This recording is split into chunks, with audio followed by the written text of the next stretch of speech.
Shalom, selamat pagi bagi kita semua jemaat yang dikasihi oleh Tuhan, dan khususnya bagi jemaat GBI Raja Wali pada pagi hari ini. Saat ini kita akan masuk di dalam firman Tuhan, dan sebelumnya mari kita bersatu di dalam doa. Tuhan Yesus, terima kasih, kami bersyukur atas kesehatan yang telah Kau beri.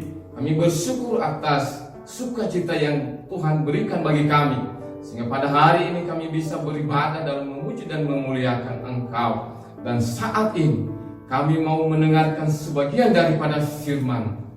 Urapi setiap kami, lawat setiap kami, dan berbicaralah kepada kami, karena firman menguatkan hidup kami.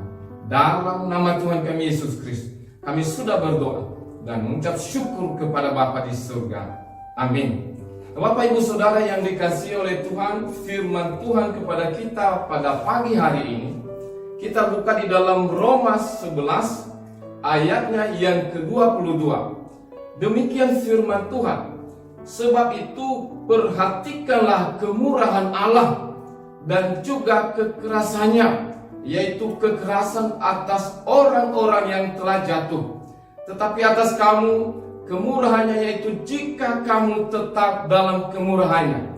Jika tidak, kamu pun akan dipotongnya. Nah, Bapak Ibu Saudara yang dikasihi oleh Tuhan, kalau selama ini kita hanya tahu bahwa Allah itu baik, sungguh baik dan teramat baik bagi kita, maka sekarang kita diingatkan oleh firman Tuhan, jangan hanya kita memperhatikan kemurahan Allah saja, tetapi juga kekerasannya seperti apa yang sudah kita baca tadi di dalam firman Allah. Kalau kita jatuh dalam dosa, kita melanggar perintahnya dan melakukan segala kejahatan di mata Allah, maka kita ada di dalam kekerasan Allah sesuai dengan firman Tuhan. Maka dikatakan tadi, kamu pun akan dipotong-potong. Nah, Bapak Ibu Saudara yang dikasihi oleh Tuhan, bahkan kalau kita baca di dalam surat Yeremia pasalnya yang ke-25 ayat yang ke-32 dan ke-33, demikian firman Tuhan. Yeremia 25, 32 dan 33. Ayatnya yang ke-32. Beginilah firman Tuhan semesta alam. Sesungguhnya malapetaka akan menjalar dari bangsa ke bangsa. Suatu badai besar akan berkecamuk dari ujung-ujung bumi. Ayatnya yang ke-33. Maka pada hari itu akan berkelimpangan orang-orang mati terbunuh oleh Tuhan dari ujung bumi sampai ke ujung bumi. Mereka tidak akan diratapi, tidak akan dikumpulkan, dan tidak akan dikuburkan. Mereka akan menjadi pupuk di ladang. Nah, Bapak Ibu Saudara yang dikasihi oleh Tuhan, sepertinya firman Tuhan ini telah terjadi, bahkan sedang terjadi, melanda seluruh bumi yang tidak pernah terjadi sebelum-sebelumnya sehebat ini, Bapak Ibu Saudara yang dikasihi oleh Tuhan. Nah, apa yang dikatakan tadi bahwa pada hari ini akan bergelimpangan orang-orang mati terbunuh oleh Tuhan dari ujung bumi sampai ke ujung bumi. Nah, apa yang kita lihat sekarang ini yang namanya penyakit menular ini. Nah, apa yang terjadi Bapak Ibu, dampaknya kalau kita mendengarkan dalam berita-berita dikatakan bahwa ratusan ribu jiwa terbunuh sesuai dengan firman Tuhan tadi. Jutaan orang telah terjangkit, kelaparan terjadi di mana-mana, angka kemiskinan meningkat, dan sepertinya seperti denyut jantung yang tiba-tiba berhenti dalam segala aspek kehidupan manusia, termasuk di dalam ekonomi, di dalam usaha, dalam pekerjaan. Bahkan apa yang kita alami saat ini, di dalam beberapa bulan ini, kita tidak bisa bersama-sama untuk beribadah. Kita itu beribadah di rumah masing-masing. Dan itulah yang terjadi, Bapak Ibu Saudara. Keadaan dunia saat ini seperti dalam keadaan gawat darurat, yang perlu namanya pertolongan, yang perlu namanya pemulihan, yang perlu namanya penyembuhan. Nah, oleh karena itu, bagaimana caranya untuk menyembuhkan, untuk memulihkan keadaan ini? Nah, Bapak Ibu yang dikasihi oleh Tuhan, janji Tuhan kepada Salomo dan juga janji Tuhan kepada kita saat ini. Kalau kita baca di dalam 2 Tawarikh 7 ayatnya yang ke-13 dan ayatnya yang ke-14. Begini firman Tuhan ayatnya yang ke-13.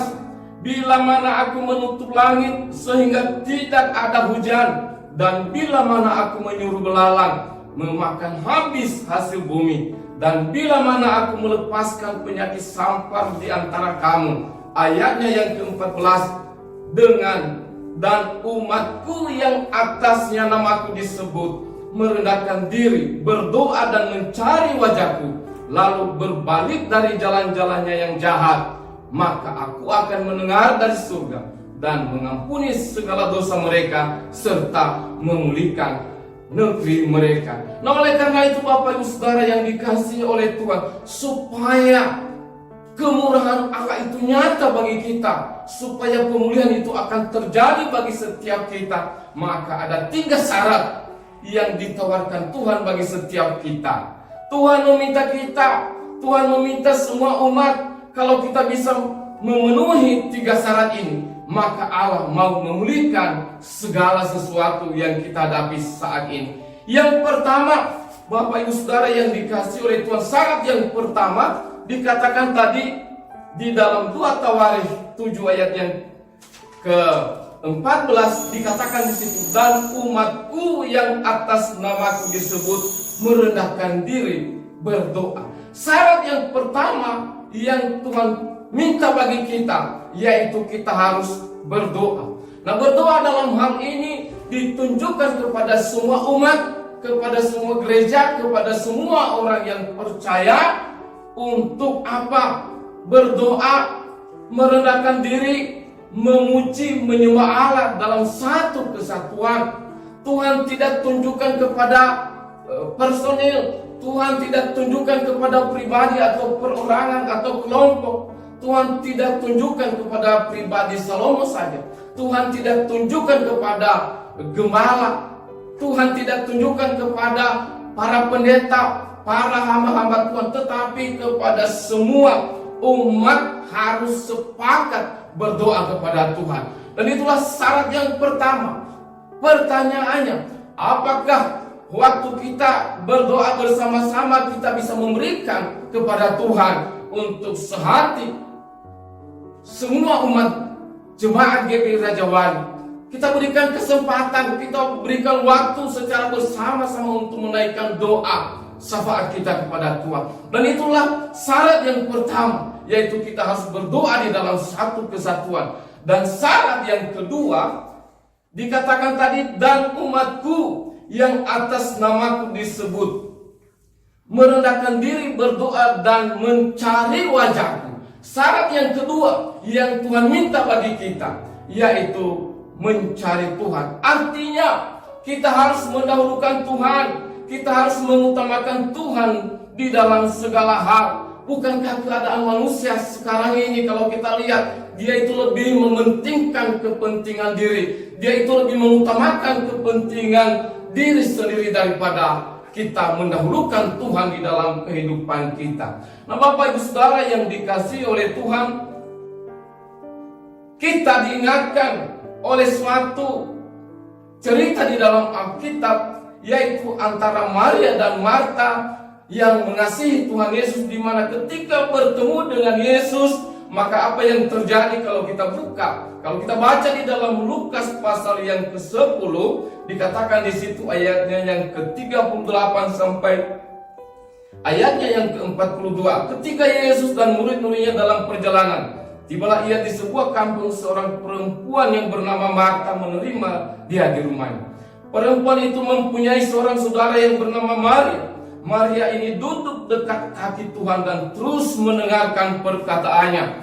Ayatnya yang ke-40, sedang Marta sibuk sekali melayani. Ia mendekati Yesus dan berkata, Tuhan, tidakkah kau peduli bahwa saudaraku membiarkan aku melayani seorang diri? Suruhlah dia membantu aku. Ayatnya yang ke-41, tetapi Tuhan menjawabnya, Marta, Marta, engkau khawatir dan menyusahkan diri dengan banyak perkara, tetapi hanya satu saja yang perlu. Maria telah memilih bagian yang terbaik, yang tidak akan diambil daripadanya. Nah, di sini kita lihat sifat kedua wanita itu yaitu Marta dan Maria, di mana dikatakan Marta sibuk dalam pekerjaannya, sibuk di dalam kegiatan menyediakan makanan, memasak, menyuci, menyapu dan lain-lain sebagainya. Tetapi dikatakan sini Maria duduk dekat kaki Yesus. Maka apa yang terjadi Bapak Ibu Saudara yang dikasihi oleh Tuhan? Yesus menegur dan menasihati Marta, mengatakan tadi di dalam ayatnya yang ke-41, tetapi Tuhan menjawabnya, Marta, Marta, engkau khawatir dan menyusahkan diri dengan banyak perkara. Kekhawatiran akan dunia ini seperti yang dikatakan di dalam surat Matius. Jangan khawatir apa yang kamu makan, jangan khawatir apa yang kamu pakai, jangan kamu khawatir apa yang kamu minum. Itu semua dicari oleh bangsa-bangsa yang tidak mengenal Allah. Tetapi firman Tuhan mengatakan, cari dahulu kerajaan Allah dan kebenarannya, maka semuanya akan ditambahkan kepadamu. Tetapi Yesus dalam hal ini memuji Maria. Tadi dikatakan di situ di ayatnya yang ke-42, tetapi hanya satu saja yang perlu. Maria telah memilih bagian yang terbaik yang tidak akan diambil daripadanya. Itulah syarat yang kedua yang ditawarkan Tuhan bagi kita, yaitu kita harus mencari Tuhan, kita harus mendahulukan Tuhan dan mengutamakan Tuhan di dalam segala hal. Syarat yang ketiga yang ditawarkan Tuhan bagi kita, yaitu tadi dikatakan lalu berbalik dari jalan-jalannya yang jahat. Artinya kita harus bertobat. Bertobat artinya meninggalkan kehidupan kita yang lama, yang bersifat kedagingan, yang bersifat duniawi, dan kita hidup di dalam kehidupan yang baru di dalam Tuhan. Dan itulah syarat yang ketiga Bapak Ibu Saudara yang dikasihi oleh Tuhan. Kalau kita bisa baca di dalam surat Efesus 4 ayat yang ke-22, demikian firman Tuhan, berhubung dengan kehidupan kami yang dahulu, harus meninggalkan manusia lama yang menemui kebinasaannya oleh nafsu yang menyesatkan, supaya kamu dibaharui di dalam roh dan pikiranmu. Nah, syarat yang ketiga, harus orang percaya, gereja bertobat, gereja berbalik dari sifat kebiasaan karakter yang lama dan melakukan pola kehidupan yang baru di dalam Tuhan. Kalau kita baca seterusnya di dalam Efesus ini, kalau kita lihat di ayatnya yang berikut, dikatakan di ayatnya yang ke-25, karena itu buanglah dusta dan berkatalah benar. Apabila kamu menjadi marah, dan janganlah kamu berbuat dosa, dan seterusnya. Orang yang mencuri, jangan ia mencuri. Orang yang berkata kotor, supaya tidak lagi berkata-kata kotor. Dan itulah yang Tuhan mau di dalam kehidupan kita, supaya kuasa, supaya kasih bahkan kemurahan Allah kita alami dalam kehidupan kita, seperti apa yang terjadi saat ini Bapak Ibu Saudara yang dikasihi oleh Tuhan. Bahkan kalau kita tetap hidup di dalam kehidupan kita yang lama, di dalam Kolose dikatakan, kalau kita masih hidup di dalam kebiasaan yang lama, kalau kita hidup di dalam karakter sifat kita yang lama, dikatakan di dalam Kolose pasal 3 ayat yang ke-5, karena itu matikanlah dalam dirimu segala sesuatu yang duniawi, yaitu pencabulan, kenajisan hawa nafsu-nafsu jahat, dan juga keserakahan yang sama dengan penyembahan berhala. Ayatnya yang ke-6 dikatakan semuanya itu mendatangkan murka Allah. Bapak Ibu Saudara yang dikasihi oleh Tuhan, apakah kita masih hidup di dalam kehidupan kita yang lama? Apakah kita masih hidup dalam kehidupan yang dahulu, yang dikatakan tadi bahwa semuanya itu hanya mendatangkan murka Allah, hanya mendatangkan yang namanya kutuk bagi setiap kita, seperti apa yang kita baca tadi di dalam Yeremia 25, 32 dan 35. Nah, oleh karena itu Bapak Ibu Saudara, 3 hal ini kalau bisa kita penuhi, maka janji Tuhan bagi kita, janji Tuhan bagi umatnya, janji Tuhan bagi gereja, bagi orang-orang yang percaya, dikatakan tadi di dalam 2 Tawarikh pasal yang ke-7 ayat yang ke-14, maka Aku akan mendengar dari surga dan mengampuni dosa mereka serta memulihkan negeri mereka. 3 syarat ini kalau kita bisa lakukan, kalau kita bisa penuhi dalam kehidupan kita, maka Allah berjanji bagi kita, Dia mendengar doa kita, Dia mengampuni dosa kita, dan Dia memulihkan negeri kita. Dia memulihkan bangsa, Dia memulihkan gerejanya, Dia memulihkan keluarga kita, Dia memulihkan pribadi kita. Apa yang menjadi persoalan di dalam kehidupan Bapak Ibu Saudara yang dikasihi oleh Tuhan? Apa yang menjadi persoalan di dalam kehidupan saya? Kalau kita melakukan 3 hal ini, maka percaya janji Allah itu digenapi bagi kita. Yang pertama tadi, berdoa di dalam satu kesatuan. Yang kedua, mencari Tuhan. Dan yang ketiga, harus berbalik dari jalan-jalannya yang jahat. Demikian firman Tuhan. Bapak Ibu Saudara yang dikasihi oleh Tuhan, Tuhan memberkati kita. Mari kita bersatu di dalam doa. Tuhan Yesus, terima kasih. Kami percaya untuk Allah yang penuh dengan kemurahan bagi kami. Untuk itu Bapa, ampuni dosa kami, ampuni dosa umat-Mu, ampuni dosa gereja-Mu, bahkan ampuni segala dosa-dosa kami ya Tuhan. Dan biarlah itu Tuhan, belas kasih-Mu turun atas kami. Tuhan, Engkau pulihkan bangsa-bangsa saat ini. Engkau pulihkan bangsa kami, Engkau pulihkan negeri kami. Tuhan Yesus, pulihkan gereja-Mu, pulihkan jemaat-Mu, bahkan keluarga kami, umat-umat yang percaya kepadamu. Dan kami percaya akan hal itu Tuhan akan pulihkan kami semuanya. Terima kasih Bapa. Kami memuji Engkau, kami memuji kebesaran-Mu. Hanya di dalam nama Tuhan kami Yesus Kristus kami sudah berdoa dan mengucap syukur kepada Bapa di surga. Yang percaya sama-sama katakan amin.